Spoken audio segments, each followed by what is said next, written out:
익숙하게 많은 사람들이 자주 부르는 찬송가는 아니었죠. 저만 그런가요? 네. 찬송가 마지막 가사 혹시 기억나세요?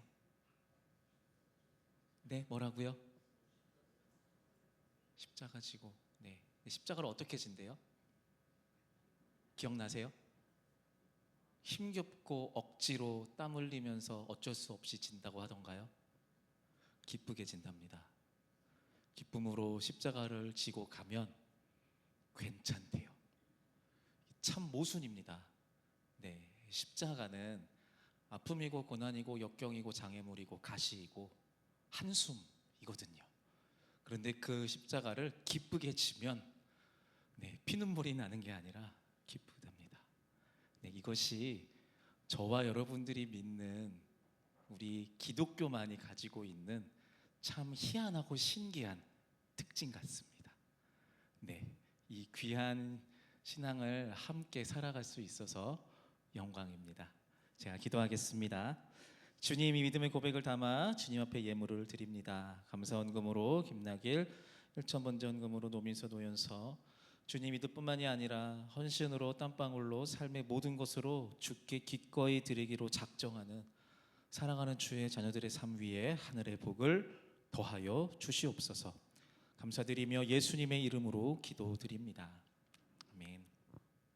오늘 주신 말씀 통해서 우리가 지켜야 할 기본이라는 제목으로 하나님의 말씀의 은혜를 같이 나누겠습니다. 네, 저는 그 역사를 좋아하는데 잘 못합니다. 학창 시절에도 국사라고 하는 과목을 되게 좋아했고 가르치신 선생님과도 관계가 참 좋았는데 성적은 참 안 나왔습니다. 왜 고개를 끄덕이시죠? 그래 보이나요? 네. 그래서 이제 역사를 가지고 우리나라 역사를 가지고 만드는 드라마나 영화에 보면은 인물들이 나오잖아요. 그럼 저희 아내랑 제가 보고 있으면 저는 물어봐요. 모르거든요. 누구야 저 사람은? 누구래요? 그 사람의 업적이 뭔데? 뭐래요? 그럼 이때 누구 나와? 그럼 저를 쳐다봅니다. 저랑 동갑이거든요. 같은 학교에서 배웠어요. 네, 왜 너는 모르냐?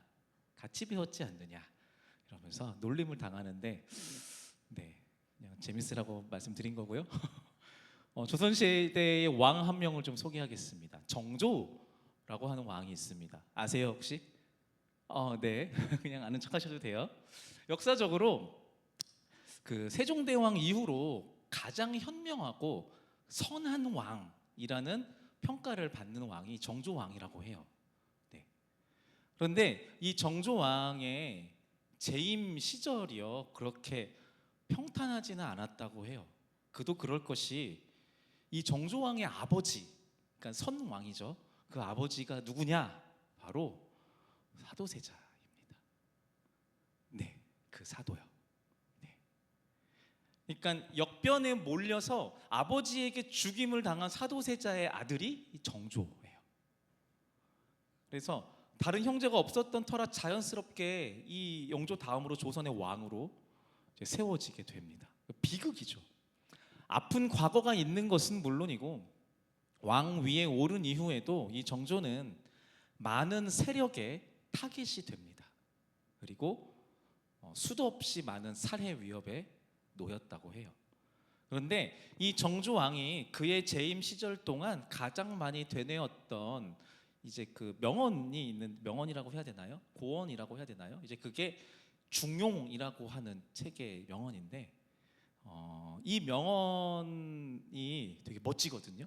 그래서 제가 물론 저의 목소리도 멋지지만 더 멋진 사람이 더 멋진 목소리로 연기한 영화의 한 장면을 우리 같이 보도록 하겠습니다.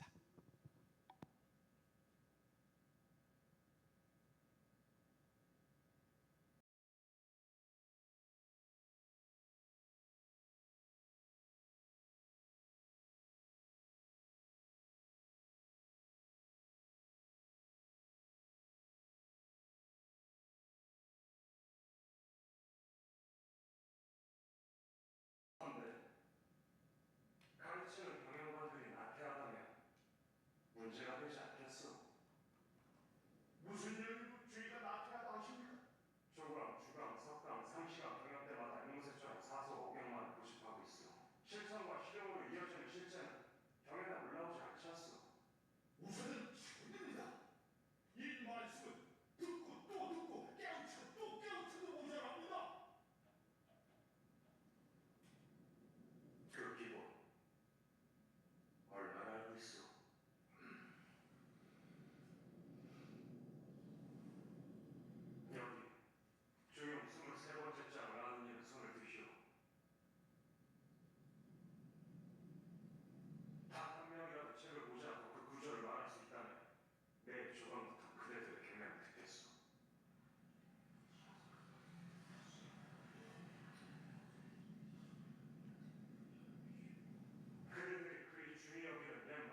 목소리가 참 멋있죠. 네.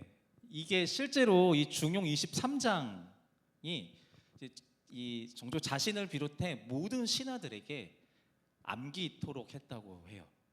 네. 캐치프레이즈 같은 거죠, 이 왕에게. 그래서 그의 임기 동안 왕의 가장 기본이라고 생각하는 백성의 목소리를 듣는 일에 최선을 다하였다고 합니다. 자신이 처한 안 좋은 그 상황을 극복하기 위해 이전의 그 어떤 왕들보다 기본에 충실하기 위해 애썼던 조선의 왕, 바로 정조라고 합니다. 세상을 살아가면 이제 살아갈수록 우리는 이제 삶의 이치를 이제 깨닫게 됩니다. 해가 동쪽에서 떠서 서쪽으로 지는 것 같은 당연하고 자연스러운 자연의 이치, 이런 것들부터 살다 보니 사람과 어떻게 관계해야 되는지 뭐 이런 노하우들, 또 사람을 사랑하고 또 우정을 가지면서 생기는 유익이 무엇인지도 깨닫고요. 또 뭔가 희생을 통해서 얻게 되는 만족 같은 것들도 알게 되고요. 사람들을 도와주면서 얻게 되는 보람과 같은 심오한 이치 같은 것도 알게 됩니다. 네. 그런데 이게 이런 이치들을 좀 생각해 보면요, 이 중 어느 것도 나 스스로의 어떤 자각을 통해서 깨닫게 되는 것은 없습니다. 무슨 말이냐면 우리가 살아가면서 얻게 되는 대부분의 지식과 경험은 분명히 어떤 누군가에게 지식을 물어서 얻게 되고요, 또 다른 누군가와 직접 부딪혀 해답을 얻게 되는 것입니다. 경험하게 되는 거죠. 우리가 살아가는 인생의 학습 방식이 아마 이렇지 않을까 싶어요. 그러니까 내가 무엇인가를 배운다고 할 때 그것을 배우려는 이유는 간단합니다. 모르기 때문입니다. 네. 지금 저희 교회가 영신 성경 강좌, 예수 제자 훈련을 하면서 내 강좌를 일주일에 매주 이렇게 12주 과정 또 9주 과정으로 이렇게 하고 있는데요, 거기에 신청하신 분들은 이유는 간단합니다. 알고 싶어서요. 모르는 것들을 밝히 알고 싶어서요. 자, 지식이 없고 지혜가 없고 경험이 없을 때에는 그러면 어떻게 해야 될까요? 찾아가야 됩니다. 누구를 찾아가나요? 내가 모르는 것을 가르쳐 줄 수 있는 존재를 찾아가는 겁니다. 그 길을 먼저 그 걸음을 먼저 걸어본, 또 거기에 대한 해박한 지식을 경험으로 알고 있는 그 분야의 어른이나 그 분야의 선생을 찾아가서 배움을 얻습니다. 너무 당연한 말을 하고 있죠. 그런데 이 배움이요, 물론 제가 어리긴 하지만 이 배움이 이렇게 내 입맛에 맞을 정도로 친절하게 느껴지는 경우는 사실 별로 없어요. 이게 왜 그러냐면 내가 누군가를 찾아가서 배울 때 대부분은 그 배움과 가르침은요, 약간 맹목적이고요, 심지어 강압적일 때도 많이 있어요. 배우는 내 기준에서 보면요. 왜냐하면요, 나에게 그것을 가르쳐주는, 이 분야를 가르쳐주는 그 전문가, 선생님, 그 교사인 그 사람은 분명히 많은 경험을 통해서, 많은 시간을 들여서, 많은 노력을 통해서 알게 된 그런 전문 지식일 거거든요. 그런데 그 삶의 이치를 단시간에 쉬운 방법으로 이해하면서 배울 수 있는 방법은 없는 거죠. 시간이 들어야 되고요. 그러나 배우는 우리는 빨리 배우고 싶어요. 빨리 알고 싶습니다. 빨리 내게 되면 좋겠어요. 그러다 보니 그것에 대해서 가르쳐주는 그 사람의 언행이나 방식이나 이런 것들이 마음에 들지 않는 거죠. 그래서 거의 대부분의 스승들은요, 이 과정들을 시작하면서 재미없는 기본을 계속 반복합니다. 기초가 중요하다고 계속 반복합니다. 쓸데없어 보이는 너무 기본적인 것들을 계속해서 반복하게 하는 것 같습니다. 도대체 이런 걸 배워서 어디에 쓰는가 싶은 사소해 보이고 별 볼 일 없는 행동들이 나중 가면은 결국 나를 그 분야에 관해서 단련시키고 훈련시켜서 성장시키는 것 같습니다. 네.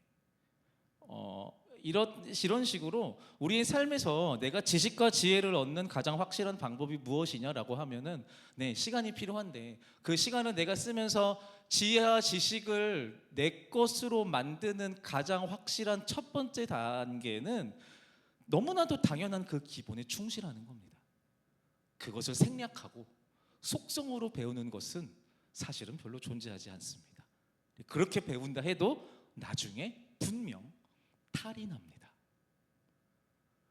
자, 이제 들어가는 말이었고요. 이제 본문의 이야기로 좀 돌아와 보겠습니다. 오늘 본문, 같이 읽었던 본문은 잘 알고 있는 말씀이에요. 예수님께서 예루살렘 성전을 청결하게 하시는 사건을 지금 소개하고 있습니다.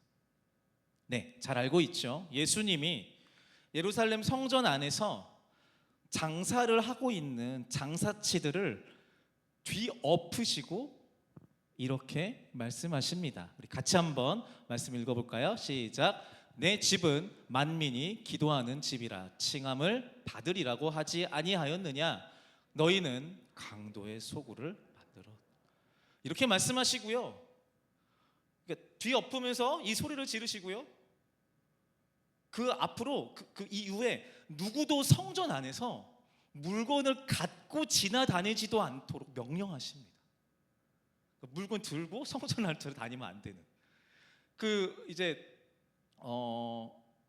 성경을 보면서 이제 예수님이 이제 분노하는 장면들이 몇 개 있는데요. 오늘 읽었던 이 장면이 예수님의 분노 가장 이제 선명하고 가장 이제 대표적인 장면이라고 할 수 있어요. 되게 크게 분노하십니다. 예수님은 성전 안에서 매매하는 자들을 내쫓으시면서 그들의 상과 의자를 다 엎으셨다라고 말씀하십니다. 그런데요, 이제 상식적으로 우리가 알고 있어야 되는 게 있어요. 당시 이 유대교 문화 안에서 이 당시 시대 상황 속에서 성전 안에서 물건을 사고 파는 이 매매가 그때 당시 율법으로 틀린 게 아니었어요. 잘못된 행동이 아니었다고요.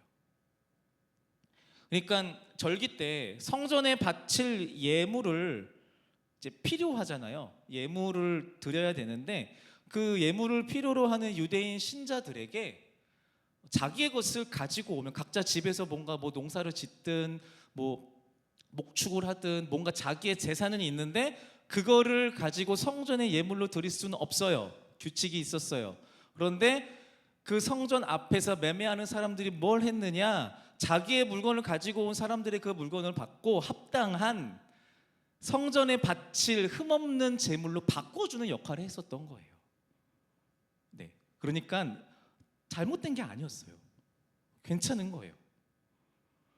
그러니까 이미 화폐 매매가 가능했던 당시 상황을 고려해 볼 때 하나님께 드릴 예물을 자신이 가진 화폐로 교환해서 구매하는 이 방법 자체는 잘못된 게 아니었습니다.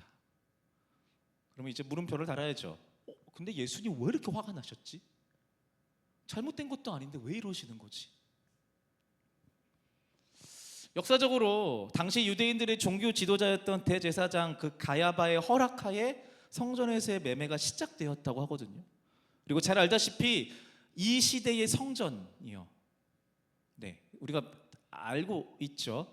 예수님이 이제 고발 당하셔서 붙잡히고 고문 당하시면서 결정적으로 십자가의 사형 선고를 받는 과정에서 유대인들에게 가장 충격적인 예수님의 발언 중에 하나가 무엇이었냐 하면 이 성전이 무너질 것이다 라고 예언한 거.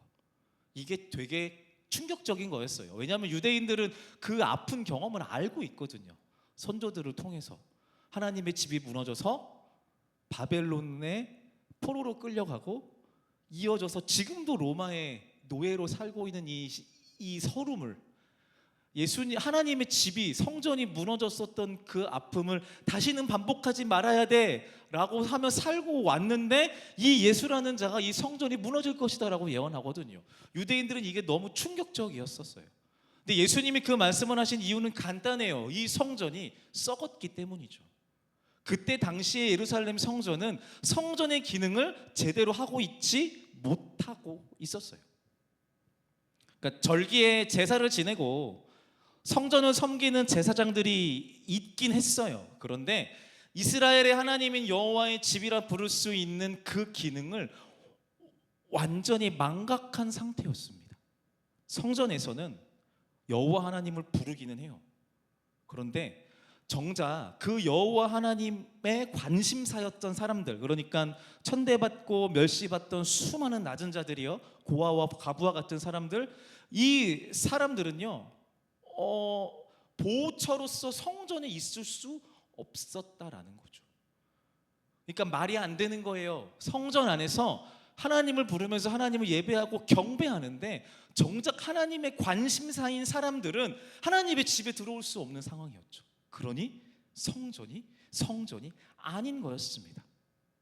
도리어 이 성전은 다 죽어가는 가난한 과부의 두 랩돈 전재산이었는데 그것마저 아무 죄책감 없이 삼켜버리는 괴물이 되어버린 상태였어요. 네, 예수님의 가장 큰 분노의 장면이 오늘 이 본문의 장면이라고 했는데 분노의 이유가 바로 여기에 담겨 있어요. 하나님의 집이라고 일컬어지는 성전에서 과부의 그 전 재산을 다 움켜쥐고도 배고파하고 아무렇지 않아 하는 성전을 향해서 분노하시는 거예요. 기도하는 집이, 성전이 강도의 구렬이 되었다라고 표현하는 이 표현은요, 자신의 배를 불리기 위해서 성전 안에서조차 예물을 매매함으로 폭리를 취하는 사람들이 성행하였다라는 것을 의미하는 겁니다.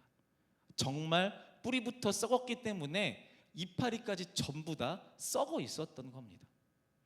그러니까 절기만 되면 여기서 자리를 잡고 장사치를 벌이는 그 사람들은 뭐 희낙낙하는 거예요. 와, 이번에도 돈 좀 벌겠다 이러면서요. 하나님을 위한다고 하지만 조금도 여호와 하나님의 말씀과 가치를 삶에 두려워하지 않는 성전 종교를 향해서 분노하시는 겁니다. 예수님이 엎으신 상은 물질 만능주의의 상이고, 예수님이 엎으신 의자는 이웃사랑을 등외시하는 이기주의의 의자였던 거예요. 신앙적 편의주의로 인해서 변질된 성전신앙을 저주하시며 분노하십니다. 여호와 신앙의 기본을 완전히 잊어버린 이스라엘에게 분노하셨습니다.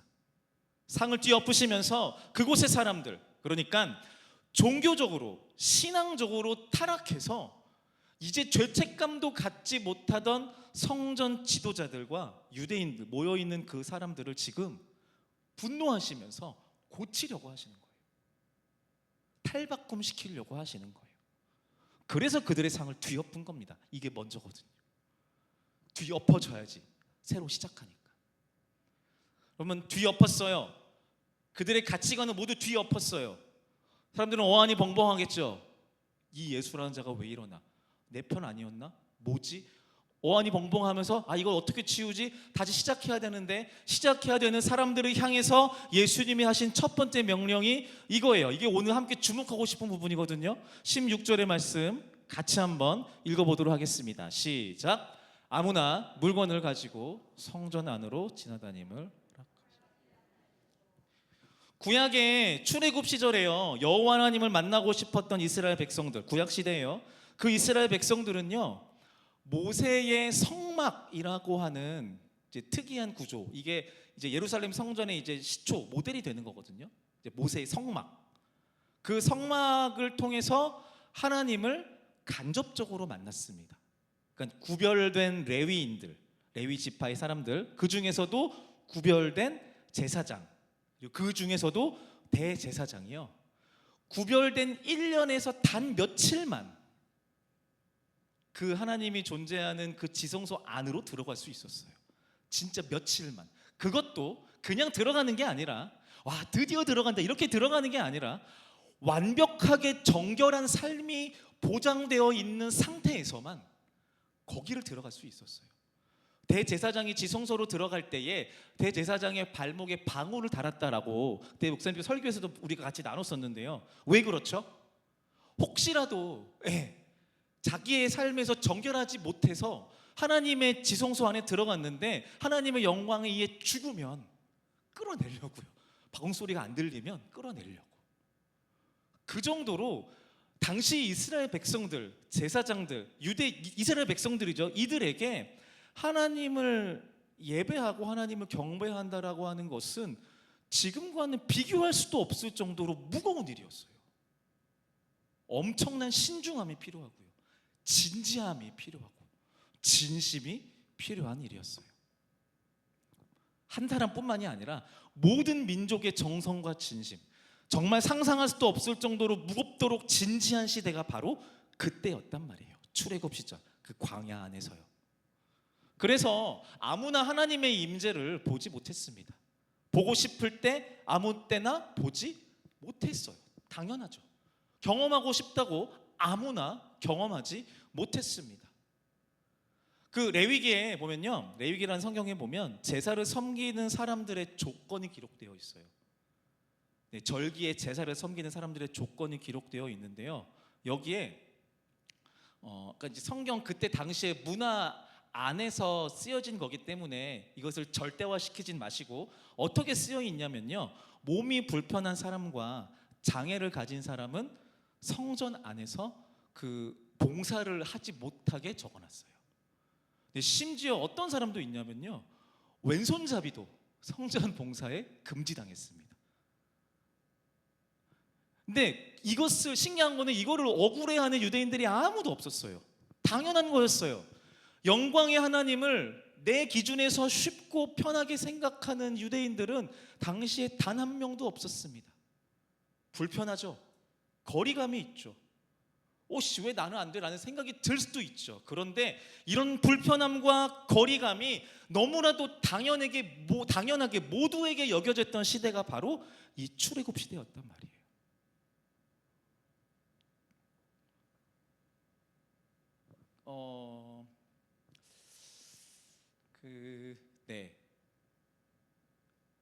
자제분들 중에 아들을 군대에 보낸 분들도 있을 거고 지금 가고 계신 분도 있을까요?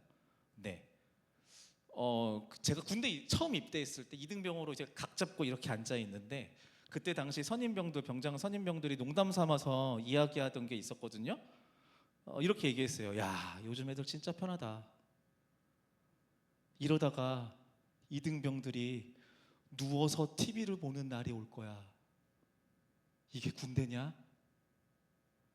이런 녹두리를 했었더랬습니다. 적어도 여기 앉아 계신 우리 장로님들과 집사님들은 공감하셔야 되는데, 네.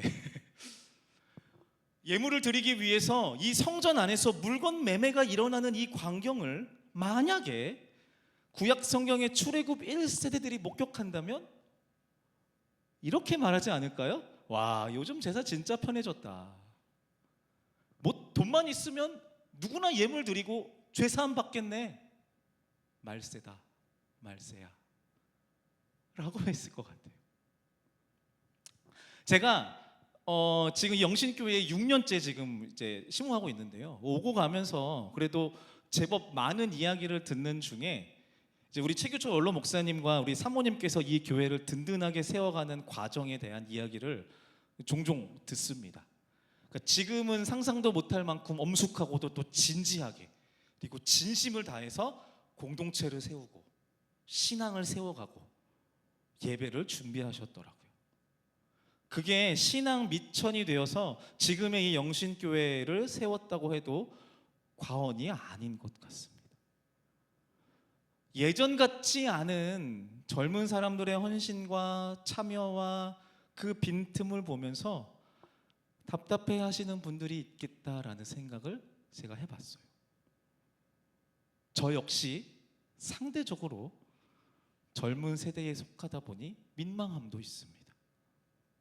그리고 아마도 이 금요기도에 오신 성도님들이라면 더욱 그 신앙의 기본을 중요시 여기는 훈련을 받으신 분들일 것 같아요. 예수님은 성전 안에서 사리사욕을 취하면서 장사하는 장사치들을 완전히 몰아내십니다. 본질을 잊고 편의만을 추구하는 것은 죄이고 속여 빼앗는 것이고 강도와 같은 짓이었기 때문에 마땅한 대가를 치러야 되는 겁니다. 자기의 생업을 책임져 줄 수도 있는 것 같은 그 성전 안에서의 그 장사의 것들을 모두 빼앗깁니다. 그리고 예수님은 그곳에서 그 어떤 누구도 물건을 가지고 다니지도 못하도록 명령하십니다. 마치 이것만 보면요, 출애굽 시절의 그 딱딱한 보수 성막 신앙으로 돌아가라는 명령가처럼 보여요. 아우, 다시 그때로 돌아가라고? 이런 느낌, 숨 막히는 거죠. 뭘 이렇게까지 해? 아니, 뭘 이렇게까지 해? 그때 내 손조들이, 우리의 손조들이 그렇게 하는 건 알겠는데, 지금 시대가 어느 때인데, 뭘 물건도 가지고 못 다니게 해? 이런 생각이 드는. 예수님은 지금 어떻게 보면 촌스러운 옛날 그 야훼 신앙에서 이제 조금 벗어나서 제법 세련되고 자유로운 새 성전 신앙을 정면에서 반박하고 있는 겁니다. 그리고 가장 기본으로 돌아가도록 명령하시는 거예요. 내 집은 기도하는 집이다. 앞으로 이 집에서 아무나, 그리고 아무렇게나 제사할 생각하지 말아라 라고 명령하시는 거예요. 세련됨이고 자유로움이고 할 것 없이 그 어떤 것도 허용하지 않는 가장 처음으로 돌아가도록 명령하십니다. 더 나아가서 예수님은 그 성전조차 무너져 내릴 것이라고 명령하세요. 이 명령은 마치 당시 이스라엘 백성들에게 이렇게 말하는 것처럼 보입니다. 너희들이 지금 의지하는 신앙이라는 것이 무엇이냐? 이것 성전이 하나님이라고 생각하냐? 아니다. 처음으로 돌아가라. 하나님을 경외하면서 그 이름 하나만으로도 떨면서 순종했던 너희들의 그 조상의 신앙으로 돌아가라. 그게 처음이다 라고 말씀하시는 거예요. 그러려면 성전이 없어져야 돼요. 보잘것없고 초라했던 그 성막에서의 그 진짜 신앙의 처음을 기억하려면 세련되고 멋져 보이고 자유로워 보이는 이 성전이 없어져야 돼요. 그래서 그 성전이 무너질 것이다 라고 예언하시는 겁니다. 처음으로 돌이키게 하려. 우리는 기본이 무너진 세상에서 살고 있는 것 같습니다.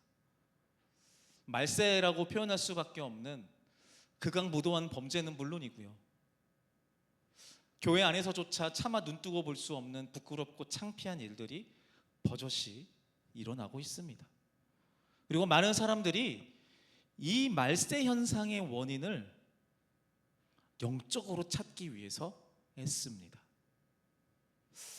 되게 많은 사람들, 학자들, 신학자들도요, 더 이상 교회에는 희망이 없다라고도 말합니다. 하나님의 이름으로 모이는 공동체는 이제 곧 다 무너질 것이라고,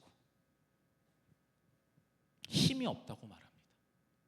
예배랍시고 모이는 그 모든 모임의 허망함을 넋두리처럼 이야기하기도 합니다. 그리고 너도 나도 개혁을 말합니다. 새롭게 되어야 한다. 새롭게 되어야 한다. 기존의 틀을 벗어나야 한다. 그것은 잘못됐다, 썩었다, 고리타분하다, 옛것이다, 요즘에 맞지 않다, 새로운 옷을 입어야 한다 라고들 말합니다. 틀린 말은 아닙니다. 그런데 조건이 있어요. 이 말이 틀리지 않으려면요, 신앙의 기본을 이해하고 있어야 합니다. 신앙의 기본을 마음속 깊숙한 곳에 자리 잡고 있어야 합니다. 이것이 없이 개혁을 말하는 모든 자들의 말은 틀린 말입니다. 천지의 창조주이신 하나님을 경외하고 온 만물의 주관자이신 하나님을 최우선으로 여기며, 그래서 나와 너의, 우리 모두의 진짜 주인이 여호와 하나님이라는 것을 믿는 신앙의 기본이 바로 세워지지 않는 자들이 말하는 개혁은 모두 거짓말입니다. 그건 개혁이 아니라 망함의 지름길일 거예요. 하나님이 누구신지에 대한 그 어떤 노력도 할 생각이 없는 자들이 교회, 고리타분해, 옛것이라고 비판하는 그 모든 목소리는 교만이고요, 거만이고요, 무책임입니다.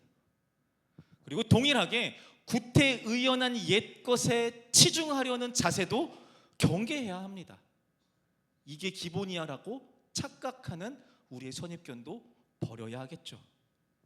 정말 지키고자 하는 것, 정말 전해주고자 하는 것, 나의 자녀들, 다음 세대들에게 우리가 무엇을 줄 것인가, 무엇을 전해줄 것인가, 우리가 전해주어야 할 진짜 가치가 무엇인가, 그 본질이 무엇인지 소중하고 중요하다고 말하는 것의 중심에 하나님의 말씀과 가치에 대한 고민이 들어있어야 하는 겁니다.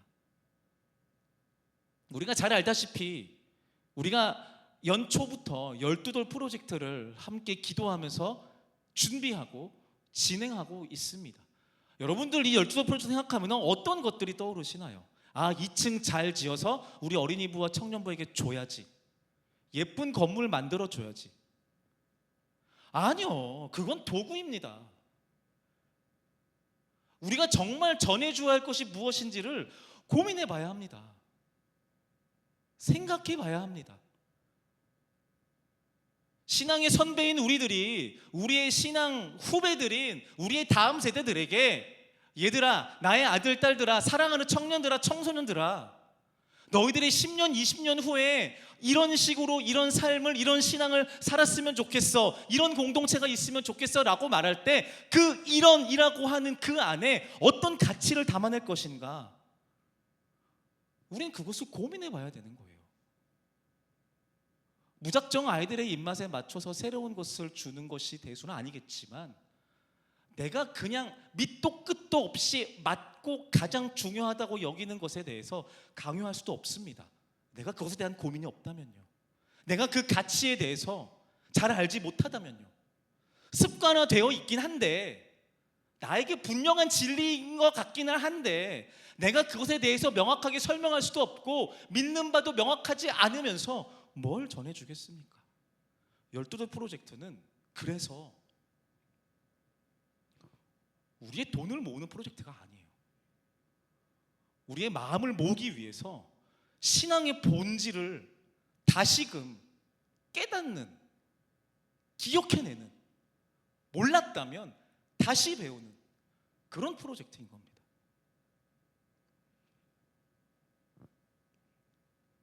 우리가 갖고 있는 기독교 신앙의 기본이 뭔가요? 이웃을 더욱 사랑하는 것? 맞습니다. 정의를 굽게 하지 않는 것? 당연합니다. 불의에 타협하지 않는 것? 하나님이 기뻐하시죠. 이웃을 사랑하고 정의를 행하며 불의를 쫓지 않는 신앙, 이것은 한마디로 여호와를 경외하는 신앙이라고 말할 수 있습니다. 하나님을 두려워하는 신앙입니다. 다시 말하면 하나님을 진심으로 경외하는 신앙인은요, 그 삶에서 이웃사랑, 정의실현, 높은 윤리적 실천이 삶에서 나타난다라는 겁니다. 다시 말씀드립니다. 하나님을 진심으로 경외하는 신앙인은 그 삶에서 이웃사랑, 정의실현, 높은 윤리적 실천의 삶이 나타납니다. 그런데 하나님이 누구신지도 모르면서 하나님의 이름을 이용하려는 것은 헛된 시도일 겁니다. 하나님이 누군지도 모르고 그 하나님을 경외하고 두려워한다는 것이 무슨 말인지 전혀 감이 없으면서 하나님의 이름으로 이웃을 사랑하고 하나님의 이름으로 정의를 굽게 하지 않고 하나님의 이름으로 높은 윤리적 실천이 중요하다고 말하는 것은 거짓말입니다.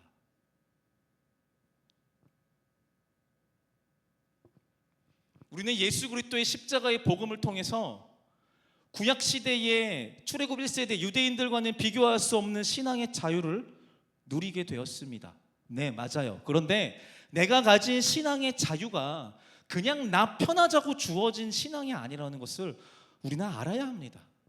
진심으로 하나님을 경외하는 자만이 내가 누릴 수 있는 신앙의 자유에 대해서 생각해 볼 수 있는 겁니다.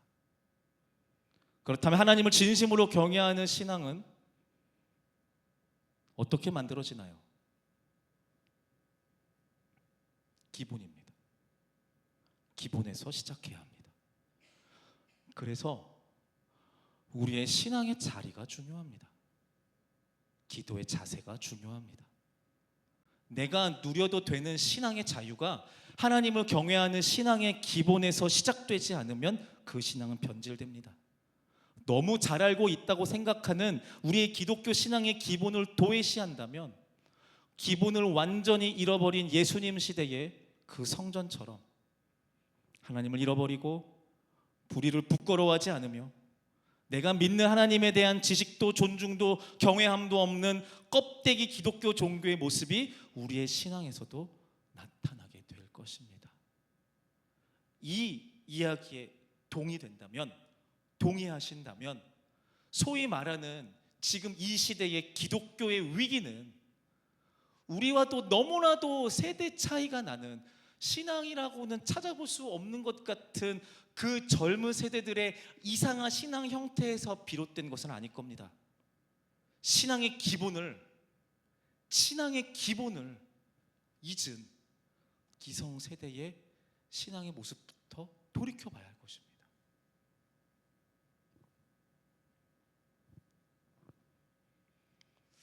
말씀을 맺겠습니다. 찬양팀들은 잠깐 올라와 주시고요. 저와 여러분들에게 사수해져서 의미 없어져 버린 신앙의 기본이 무엇이라고 생각하시나요? 우리가 함께 드리는 이 예배의 자리에 대해서 생각해 보고 싶습니다. 우리는 이 예배의 자리를 타협하지 않고 애써서 지켜야 한다라고 배웁니다. 여러분들은 이 자리를 지키기 위해서 얼마나 애쓰고 계신가요? 사실 이런 이야기, 이런 질문은 항상 잘 하시는 분들이 듣죠. 네. 적어도 저와 여러분들은 오늘 이 예배 자리를 지키기 위해서 엄청난 돈을 지불하고 오셨거나 여러분들이 갖고 있는 명예를 다 버리고 왔거나 또는 생명의 위협을 감수하고 이 자리에 오신 분들은 안 계실 거예요. 지금은 그런 시대는 아니거든요. 그런데 지금도 세상 어딘가에서는 이 예배 자리를 지키기 위해서 목숨을 거는 사람들이 있어요. 사진 하나 보겠습니다. 네, 이게 중국 산지성에 있는 진덩탕 교회입니다. 네, 근데 이게 교회였습니다. 왜냐하면 이 진덩탕 교회는 6년 전에 중국 당국에 의해서 강제로 폭파되었기 때문입니다. 이렇게요.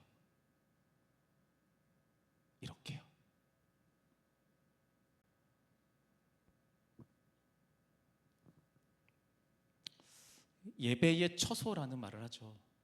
예배의 처소라는 말의 무게가 이 무너지는 교회를 목전에서 본 이 진덩탕 교회의 성도들보다 무거운 사람이 있을까요? 물론 우리가 이들처럼 생명을 거는 절박함으로 예배해야 한다라고 말씀드리는 건 아니에요. 그런데 적어도 우리 스스로 하나님께 드리는 예배의 자리를 나의 수많은 이유를 가지고 와서 강도의 구렬로 만들어서는 안 됩니다.